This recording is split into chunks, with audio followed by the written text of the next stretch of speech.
Shalom, jemaat yang kasih Tuhan. Pagi hari ini kita akan merenungkan satu bagian firman Tuhan dari Kisah Rasul 1 ayat 3. Demikian bunyinya. Kepada mereka yang menunjukkan dirinya setelah penderitaannya selesai, dan dengan banyak tanda yang membuktikan bahwa ia hidup.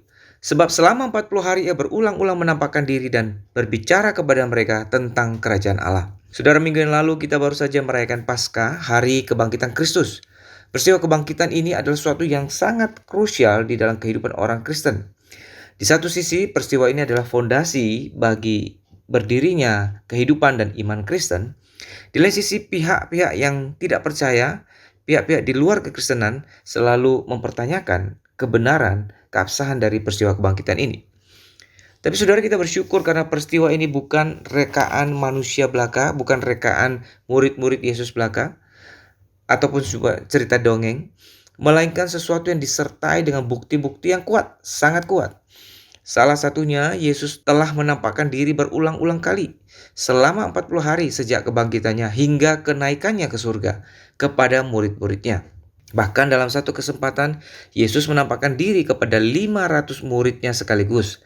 Hal ini dicatat dalam 1 Korintus pasal 15 ayat 6.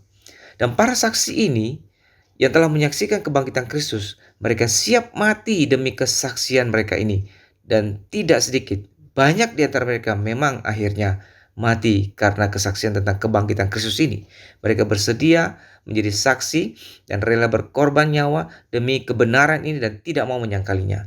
Saudara, tentu saja kesaksian mereka dengan pengorbanan yang sedemikian adalah bukti yang sangat jelas dan kuat tentang kebangkitan Kristus.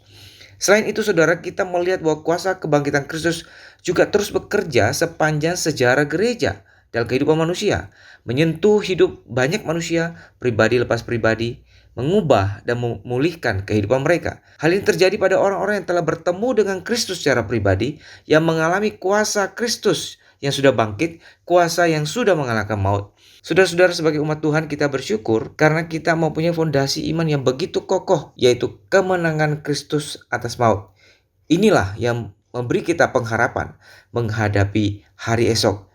Apapun yang akan terjadi di depan, kita tahu kita memiliki pengharapan yang pasti di dalam Kristus. Karena itu, saudara, mari kita mengisi hari-hari kita ke depan dengan terus berpegang pada janji penyertaannya dan bersandar pada kuasanya yang sanggup mengatasi segala sesuatu, bahkan kematian sekalipun. Dan mari kita juga mengisi hidup kita dengan tetap setia melakukan tugas panggilan kita sebagai saksi-saksi Kristus untuk memberitakan kabar tentang pengharapan yang ada dalam Kristus yang sudah bangkit kepada mereka yang ada dalam dunia ini yang masih hidup tanpa memiliki pengharapan ini.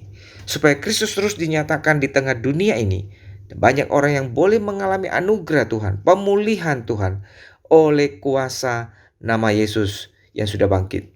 Sehingga nama Tuhan semakin dimuliakan. Kiranya Tuhan memberkati kita. Amin.